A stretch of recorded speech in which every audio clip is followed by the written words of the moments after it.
कभी क्रिकेट की पिच पर बूम बूम कहलाने वाले शाहिद अफरीदी अब सियासी पिच पर इमरान खान 2.0 बनने की तमन्ना में इस कदर पगला गए हैं कि इंसानियत को भुला गए। लेकिन शाहिद अफरीदी को कौन समझाए कि राजनीति सिर्फ बयानबाजियों से नहीं होती है। शाहिद अफवाहों की गली में दौड़कर कुर्सियां नहीं मिलती।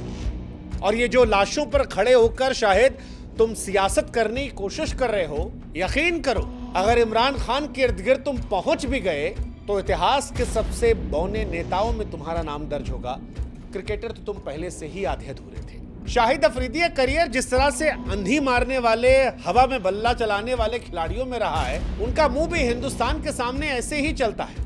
कभी शाहिद अफरीदी को हिंदुस्तान में बेशुमार मोहब्बत मिलती थी, लेकिन सियासी पिच पर हीरो बनने की तमन्ना, पाकिस्तान में इमरान खान 2.0 बनने की तमन्ना ऐसी जगी कि नीचता की पराकाष्ठा को वो पार कर गए। ऐसी नीचता जिससे इंसानियत भी शर्मा जाए। अरे शाहिद, कितनी लाशें, कितनी शर्मनाक हरकतें। 1993 बम धमाका, 2001 संसद हमला, 26/11 मुंबई हमला, 2016 पठानकोट एयरबेस, 2016 उरी हमला, 2019 से पुलवामा और अब 25 से पहलगाम में हिंदुओं को चुन चुन कर मारना। हर बार पाकिस्तान समर्थित आतंकवाद ने हिंदुस्तान को जख्म दिया और ये पाकिस्तान आतंकवाद का ही समर्थन कर देता है। और शाहिद अफरीदी जैसे बेहया लोग इन सब के बाद दहशतगर्दों को छिपाने के लिए हिंदुस्तान पर आरोप लगा रहे हैं। अरे आप हमारे दुख पर मरहम नहीं लगा सकते तो हमारे दुख पर नमक तो मत रगड़िए। शाहिद, क्या सोचकर आपने कह दिया कि हिंदुस्तान अपने लोगों को मरवाता है? ये बयान केवल भारत के खिलाफ जहर नहीं था, बल्कि ये तुम्हारे मुल्क की, तुम्हारे पैदाइश की मिट्टी पर थूक था। इंसानियत की लाश पर सस्ती सियासत करने की जो घृणित कोशिश तुमने की है, ये अच्छी बात नहीं है। और हिंदुस्तान में जो भी तुम्हें मोहब्बत करते थे, इसके बाद उन्हें तुमने शर्मिंदा किया है कि वो एक ऐसे नफरती चिंटू को मोहब्बत करते थे।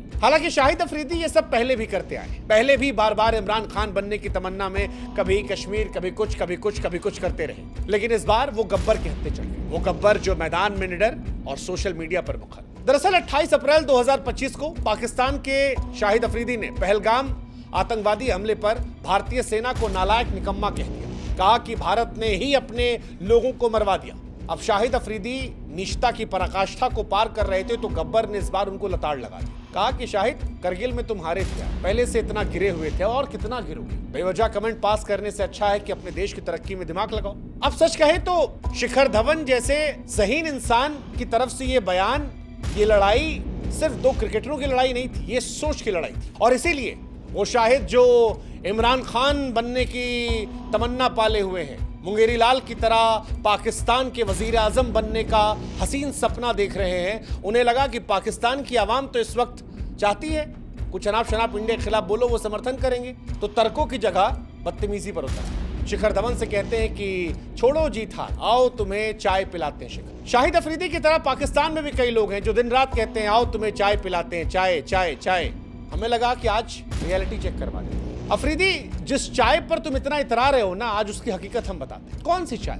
1965 वाली, जब भारतीय फौज लाहौर तक पहुंच गई थी, या फिर वो 1971 वाली चाय जब तुम्हारे 93,000 सैनिकों ने दुनिया के सामने आत्मसमर्पण किया था ऐसे सर झुकाकर, या वो 1984 की चाय सियाचिन के सर्द वादियों में ऑपरेशन मेघदूत वाली, या वो करगिल की चाय जिसके जरिए शर्मिंदगी का एहसास तुम्हें शिखर धवन करवा रहे थे। और अगर अभिनंदन वाली ही चाय पर तुमको चर्चा करनी है तो लो आज उसका भी रियलिटी चेक। खुदा का वास्ता है, अल्लाह के लिए अभिनंदन को छोड़ दो, नहीं तो हिंदुस्तान हमला कर देगा। ये हमारा बयान नहीं था, ये तुम्हारी संसद में तुम्हारे सांसद का बयान। नाम अयाज सादिक, सोशल मीडिया पर वीडियो मौजूद है, गूगल कर लेना जिन्हें नहीं पता। हमारे अभिनंदन को लेकर जो तुम चाय के जरिए मौज काटने की कोशिश करते हो, अगर शाहिद तुम अपने ही मुल्क की इनसाइड स्टोरी जानते ना तो शर्म के मारे पानी पानी होते। तुम्हारे आर्मी चीफ बाजवा को लेकर कोट किया था कि बाजवा जब आए तो बाजवा के पैर कांप रहे थे, माथा पसीने से भीगा पड़ा था। उस दौर के प्रधानमंत्री इमरान खान उस बैठक में शामिल होने नहीं आए। हो सकता है शायद तबीयत खराब हो गई, जैसे आजकल शहबाज शरीफ की खराब चल रही है। हिंदुस्तान का नाम सुनकर पसीना आना,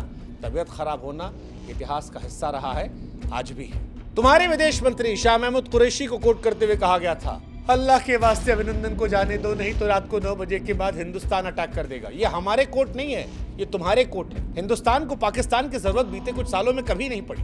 अटल जी का जमाना था जब हमने कोशिश की थी कि पड़ोसी के साथ रिश्ता निभाया जाए, पड़ोसी को साथ लेकर चला जाए, लेकिन जब ये पता लगा कि तुमको आतंकवाद से निकलना नहीं और तुमको अपने मुल्क को बर्बाद करना है, तो हमने कहा भाड़ में जाओ तुम। और इसी चलते पहले आईपीएल पर बैन लगाया और बाद में पीएसएल पर। 2008 के मुंबई हमलों में जब पाकिस्तान ने भारत को झकझोरा था, तभी से भारत ने तय कर लिया था कि अब बस बहुत हो गया। पहला सबक सिखाने के लिए पाकिस्तानी क्रिकेटरों के लिए दरवाजे बंद कर दिए।